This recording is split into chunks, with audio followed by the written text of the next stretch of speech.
Vă salut, prieteni, și bine v-am regăsit la un nou episod de Sample RPG 1 Bizone. Nu uitați să apăsați butonul de like, de subscribe care se află mai jos, undeva pe dreapta pe aici. Nu pot să spun acum exact unde se află acest buton. Pe aici undeva.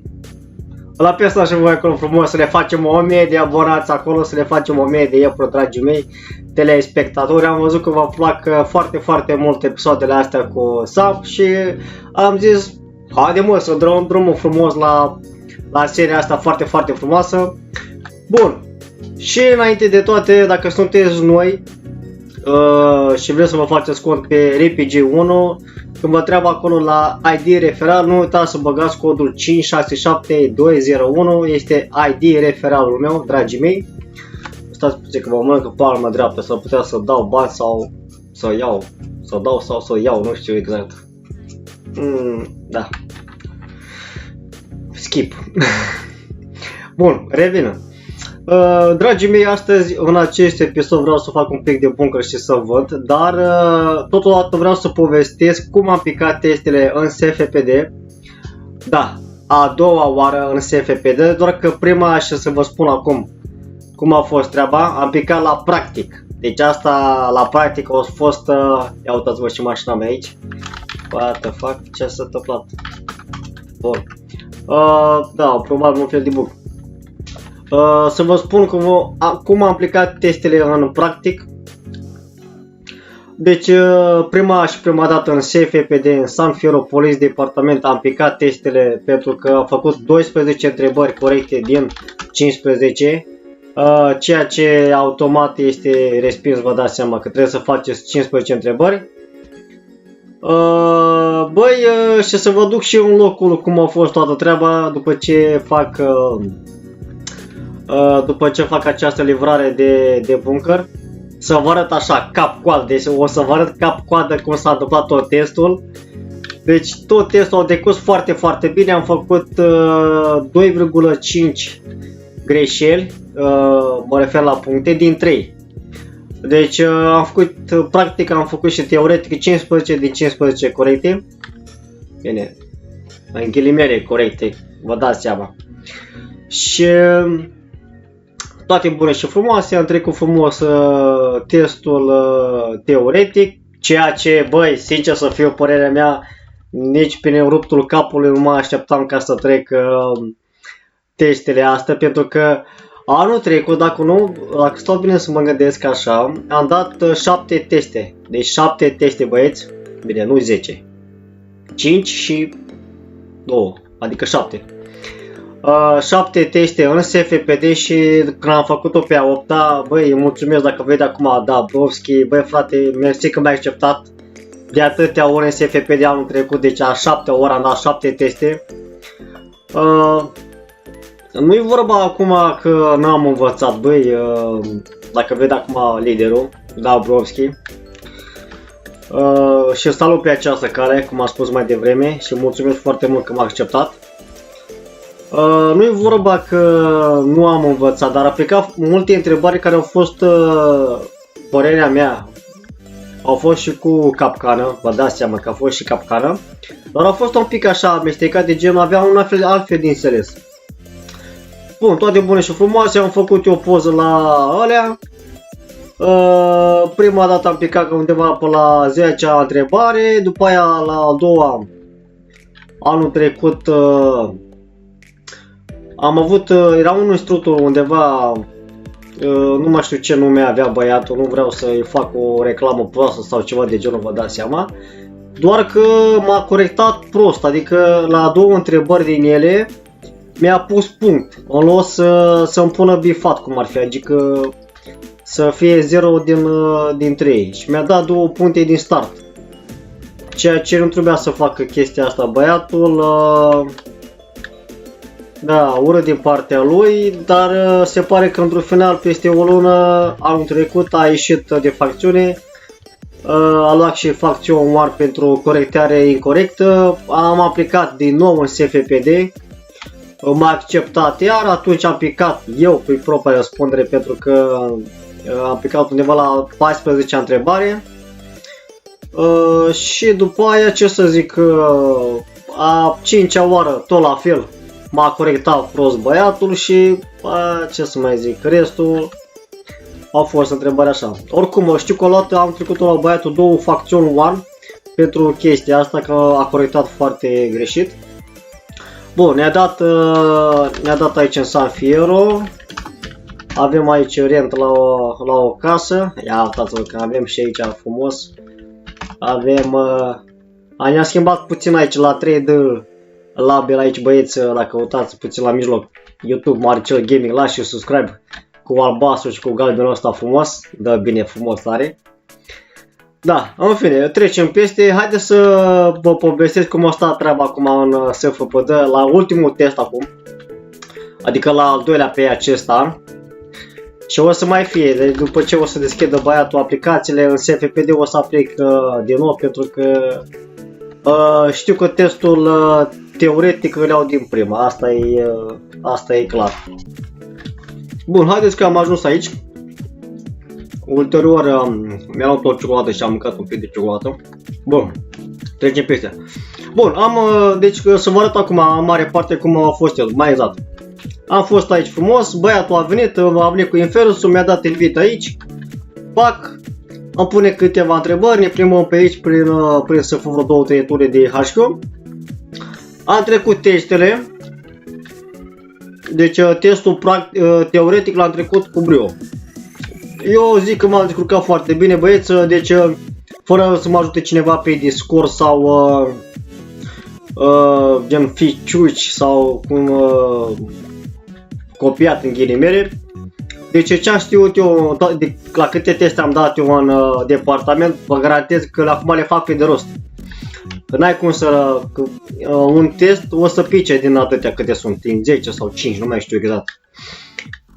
În fine, trecem peste. Regulamentul știu pe de rost în mare parte. Pardon, mă scuzați. Știți foarte bine că regulamentul este foarte, foarte mare în departament, dar trecem peste, eu știu pe de rost. Acum, asta e important, că am trecut cu brio testul teoretic. Bun.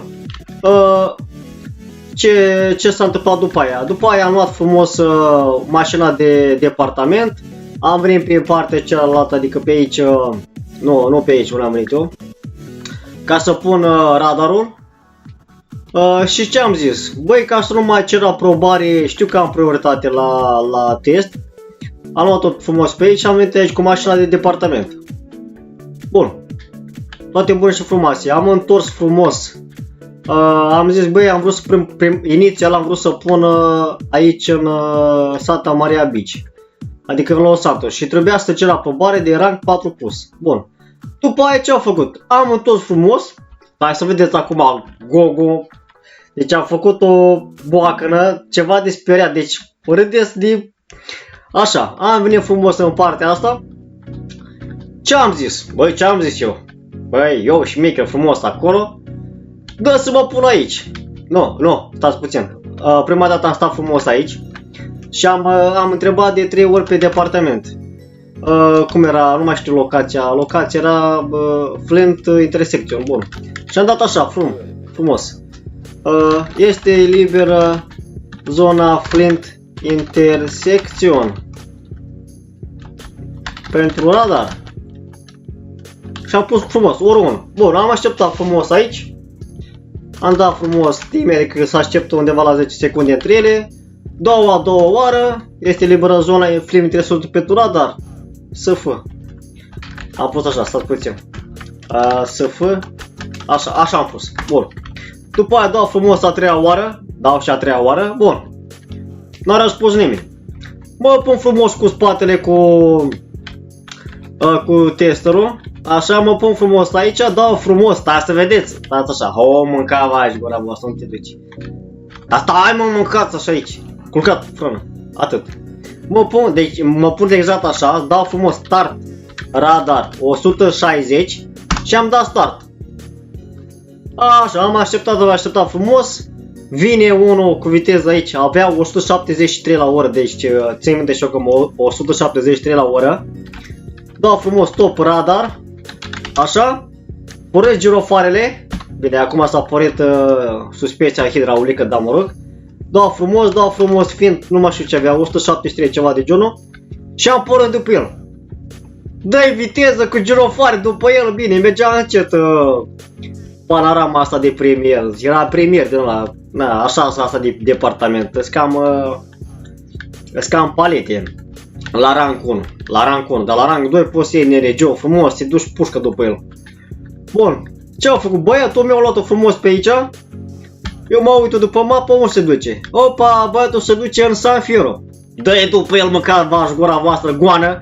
Bă, deci goană de raie, cu girofoarele. Nino, dă-te așa, măcar v-aș gura voastră. Fac frumos o dreaptă aici. Aici mai vinea un prost, na, ce să mai, cu girofoare, dar degeaba. Inițial ce am vrut să zic? Băi, am vrut să mă duc pușcă pe ăștia. Băi, dar unde te crezi, mă, cu Infernus-ul? Am zis că am Infernus frumos, că eram rank 3, dar de unde? Băi, ce mâncava așa? Am făcut stânga cu premierul, mă duc cu girofoare, dau frumos, nu mai știu, stați puțin, că eram undeva aici. Ca să vedeți ce a făcut băiețașul meu după aia. Halal test am avut și eu. Instructorul meu ăsta a fost bun, băiat, a fost bun. Dau frumos MS 173, frumos, aici dau unul odată. Bun. Băiatul avea NRG, vă dați seama că nu puteam să-l iau eu, dar mergea, știa chiar urmă de poliție. Aici s-a lovit în frumos de sala asta, îi dau MS2. Pac, a luat-o prin partea asta, stai să vedeți acum ce a făcut băiețașul meu, mânca v-aș gura voastră, deci vă cacă râsul. Mă bată mama dacă am avut așa un test. Merge frumos băiatul pe aici, pe la CNNSF. Mai trebuia să dau un singur MS ca să-i dau UANTE-2 neconformare ordine. Băiatul ce a făcut? Băi, mânca v-aș gura voastră, a luat-o frumos de aici, pe lângă copacul ăsta și a zburat încolo, uite așa, pac. Și-a trezat băiatul, s-a dus fix aici, fix aici. Uite aici s-a dus, buf. A, nu, da. Și a vrut să plece prin partea asta, dar după aia și-a dat kill. Nu știu cum, cred că nu mai avea NRG-ul ăla, chiar aici și-a dat kill. Chiar aici, da. Pac, și-a murit băiatul, buf. Când se dau MS, i-am dat MS, eram în partea asta, i-am dat MS 173. Am apucat să dau mesaj sonor. Băiatul a murit. Face frumos băiatul din dreapta. Stai așa. Maricele, am spus din stutrul ăla, vedem testul. Vedeți acum. Stai așa, Maricele, Maricele. Cu cât l-ai prins? Îi zic eu, cu 173. Zice băiatul după aia, ci că bun. Trage pe dreapta. El, în timp ce scria asta, eu mergeam pe aici, că mă duceam după el, vă dați seama, pac. Și aici el zice, bun, trage pe dreapta. Și ce să vezi? Din păcate, picat. Ai pus viteză incorrectă într-o zonă de 130. Succes data viitoare. Ci că îmi pare rău, îți zice băiatul. Să mă bată mama dacă ați văzut voi așa ceva, frate. Deci, băi, de zona aia la pod, vă garantez că mă jur că am văzut pe bizon la penă la acolo 130. Deci 130 era, după ce am văzut testul. Dar eu ca deștept, eu așa am văzut acolo, 160 că era cu roșu, deci acolo la partea asta aici, la pod era 160, dar de fapt era pe deasupra autostrăzii, deci era pe deasupra acolo, la autostradă. Și zona aia unde este jos, la farmer, e de 130, mă, mânca v-aș gura voastră. Băi, vă imaginați, mă, ce prostie am făcut. Deci am plecat din prostia mea, băi, mânca v-aș gura voastră. Deci dă testul frumos, teoretic, bun. Practicul l-am picat din prostie. Din greșeală, de fapt, că a fost o greșeală, cineva, de-unde să știu. Bă, băieți, cam atât a fost cu acest episod. Mare prostie am făcut, ce să mai zic. Nu uitați să apăsați butonul de like, sper că v-a plăcut acest episod. Să ne facem